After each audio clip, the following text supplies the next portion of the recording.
se los anticipamos.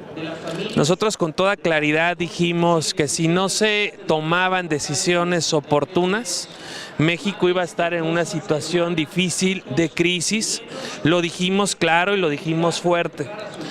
El gobierno federal parece que no tiene oídos, no escucha. Se ha convertido en un gobierno reactivo, no preventivo. Esto era de preverse. Y hoy, ante esta situación, por la falta de medidas oportunas, pues es anunciado un recorte en el gasto por 132,000 millones de pesos, cosa que nos provoca una reflexión.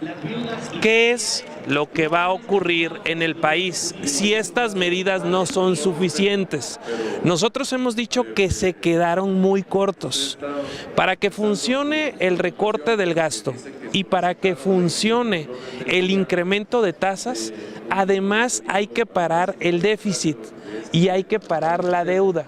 Además, es absolutamente indispensable hablar de una mejora a la reforma laboral que nos haga atractivos para que vengan inversiones y modificar la ley de ingresos y disminuir el impuesto sobre la renta para que México entonces sí sea atractivo para la inversión. Si no entendemos esto, no habrá manera de poderlo llevar entonces a un cambio sustancial en el pésimo manejo de la economía.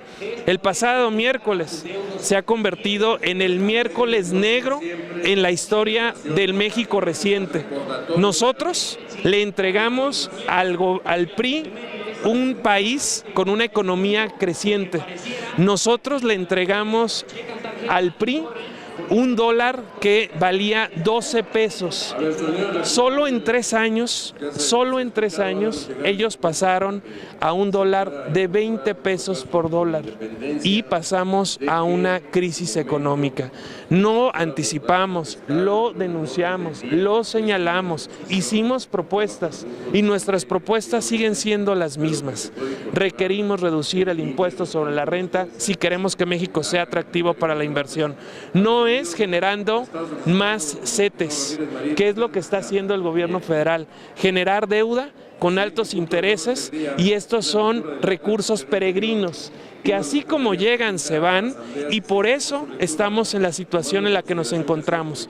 Parte de la razón de la crisis económica en la que estamos pasando es que se abusó de la figura de los CETES, y cuando en otros países ofrecieron mejores tasas de interés, fue entonces en ese momento que estos capitales peregrinos decidieron ir a otros países, y por eso estamos en la situación que ya no fue ni siquiera suficiente la venta constante de dólares, que ya hasta decidieron pararla.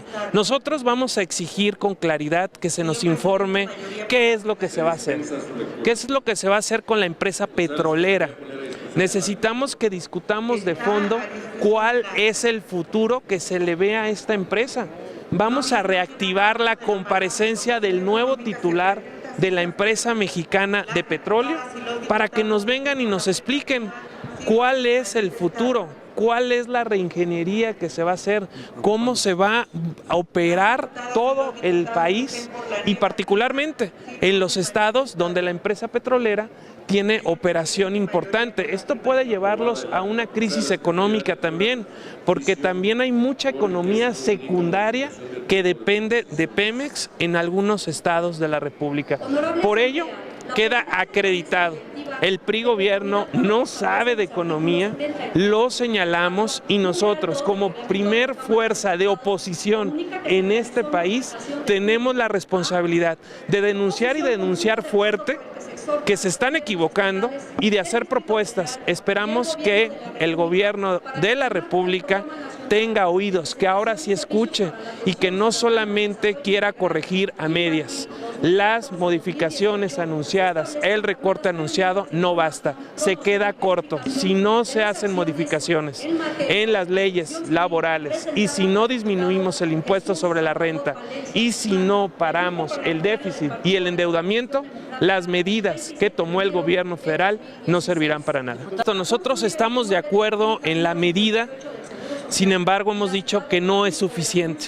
No es suficiente porque con esa medida no vamos a lograr que México sea más atractivo para la inversión. Para que México sea más atractivo para la inversión, ya he dicho puntualmente qué se necesita.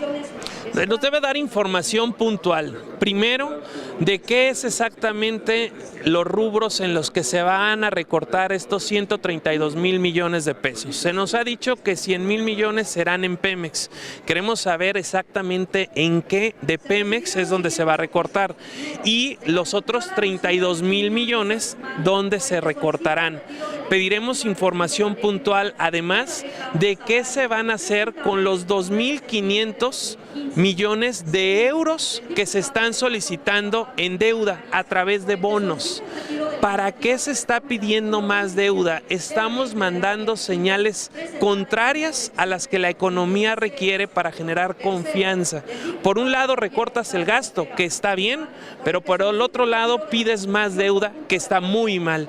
Por eso hemos dicho, el gobierno se equivoca, las medidas que están tomando no son suficientes y son contradictorias. Necesitan tomar medidas de forma amplia y ver el problema con la seriedad que lo tiene. Está a punto de este gobierno llevar a la crisis a la empresa petrolera mexicana, a pesar de que se aprobó una reforma energética que la puede potencializar, no han tenido capacidad de aprovecharla y como lo denunciamos desde el principio de esta legislatura, quedó claro a la mitad del gobierno federal de Peña Nieto, les quedaron muy grandes las reformas y no supieron qué hacer con todos los instrumentos legales que este Congreso le puso al gobierno de la República. Están llevando a la quiebra a Pemex por una pésima administración. Dicen que es porque bajó el precio del barril del petróleo y es cierto, pero también lo que no se nos dice es que bajó la producción de Pemex. Pemex, si comparamos hoy con el 2012, está produciendo 200,000 barriles menos diarios de petróleo. Entonces tenemos una seria problemática de operatividad, de productividad de la empresa mexicana que a pesar de haberles aprobado la reforma energética no supieron potencializar. Por eso el día de ayer fue un miércoles negro para la economía mexicana porque no hay capacidad, no hay responsabilidad y no hay visión integral de cómo resolver este problema de la economía que estamos enfrentando a los mexicanos. Muchas gracias a todos.